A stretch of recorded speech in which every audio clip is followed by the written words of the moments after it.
இப்போதுதான் தொடங்கி இருக்கிறோம். உங்களுக்கு இப்பொழுதே வியர்த்து கொட்டுகிறது என்றால் விபரீத நடவடிக்கைகளை மேற்கொள்வதற்கு ஆயத்தம் ஆகிறீர்கள் என்றால் கலவரத்தையும் காலித்தனத்தையும் கட்டவிழ்த்து விடுவதற்கு ஒத்திகை பார்க்கிறீர்கள் என்றால் நான் நண்பர் ஆதவ் அர்ஜுனா அவர்களுக்கு சொல்லிக் கொள்கிறேன். வீசப்பட்டது யாருக்காவது முதல் உதவி தேவைப்பட்டால் மேடைக்கு பின்னால் ஆம்புலன்ஸ் நிறுத்தப்பட்டிருக்கிறது, அதை பயன்படுத்திக் கொள்ள வேண்டும் என்று கேட்டுக் கொள்கிறேன். முதல் பொதுக்கூட்டத்திலேயே ஒரு கலகத்தை செய்வதற்கு அவர்கள் திட்டமிடுகிறார்கள் என்றால் ஆதவ் அர்ஜுனா அவர்களுக்கு அடக்கத்தோடு தெரிவித்துக் கொள்கிறேன், உங்கள் வெற்றி இன்றைக்கே உறுதி செய்யப்பட்டுவிட்டது. இனிமேல் வாக்குகளை பெறுவதற்காக அல்ல, வாக்கு வித்தியாசத்திற்காகத்தான் நாம் போராட வேண்டுமே தவிர வெற்றிக்காக அல்ல. தமிழ்நாட்டினுடைய வரலாற்றில் புதிதாக பூத்திருக்கிற இயக்கம் தமிழக வெற்றிக் கழகம். இது ஒரு தள்ளி போட முடியாத தாகம், இது ஒரு அலட்சியப்படுத்த முடியாத அரண், இது தாண்ட முடியாத அகழி தமிழக வெற்றிக் கழகம்.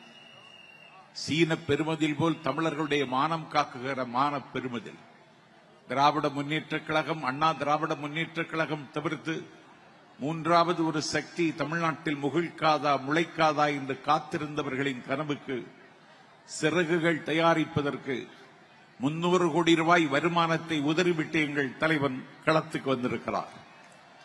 அந்த தலைவனை கவசமாக இருந்து காத்திரட்சிக்கிற கடமையை செய்யக்கூடிய ஆதவ் அர்ஜுனாவை எங்கள் தலைவர் வில்லிவாக்கத்தில் களத்தில் நிறுத்தியிருக்கிறார். ஆதவ் அர்ஜுனா அரசியல் அறிவு நிரம்ப பெற்றவர், பொலிட்டிக்கல் சயின்ஸில் பட்டம் பெற்றவர். 10 ஆண்டு காலம் திராவிட முன்னேற்ற கழகத்திற்கு அன்றைக்கு தேர்தல் வீகமுகித்த ஐபேக்கு பின்துணாக இருந்தவர் மதிப்பிற்குரிய நண்பர் ஆதவ் அர்ஜுனா. அரசியலுடைய அடியும் முடியும், அரசியலுடைய மண்ணும் விண்ணும் பார்த்தவர் ஆதவ் அர்ஜுனா. உங்களை நம்பி ஆதவ் அர்ஜுனாவை களத்தில் நிறுத்தி இருக்கிறார் தளபதி விஜய். அவரை காயப்படுத்தாதீர்கள் என்று கேட்கிறேன். 1949 திராவிட முன்னேற்றக் கழகத்தை அறிஞர் அண்ணா தொடங்கினார். அந்த கட்சி 1967 18 ஆண்டு காலத்தில் ஆட்சிக்கு வந்தது. 1972 மக்கள் திலகம் எம்ஜிஆர் அண்ணா திராவிட முன்னேற்றக் கழகத்தை தொடங்கினார். அந்த கட்சி அதிகாரத்திற்கு வருவதற்கு 5 ஆண்டு காலம் தேவைப்பட்டது மக்கள் திலகத்திற்கு.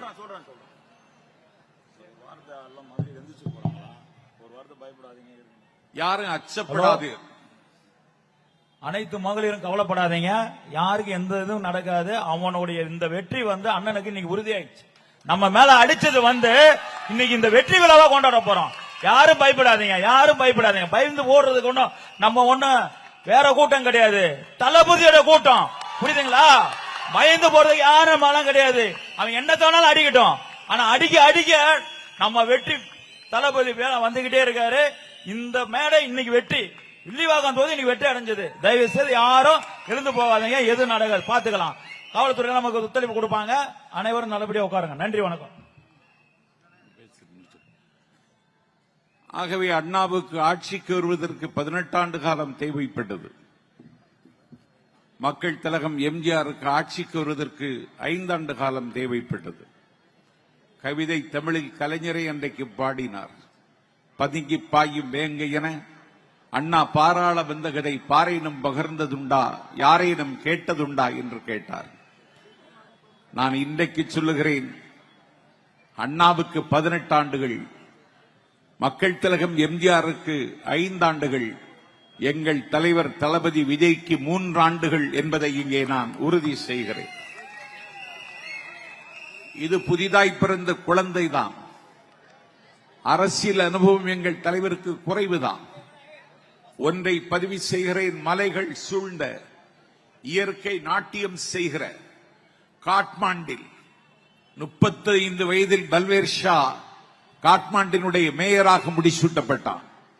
பழம் தின்று கொட்டை போட்டவர்கள் பழம் பெருச்சாலைகளை பொது தேர்தலில் நேரடியாக எதிர்கொண்டு இன்றைக்கு காட்மாண்டில் அதே பல்வேர் ஷா நேபாளத்தின் அதிகாரத்தை கைப்பற்றி இருக்கிறார் என்றால், இன்று நேபாளத்தில் பல்வேர் ஷா, நாளைக்கு தமிழகத்தில் எங்கள் தலைவர் தளபதி விஜய் என்பதை உங்கள் மேலான கவனத்திற்கு நான் கொண்டு வருகிறேன்.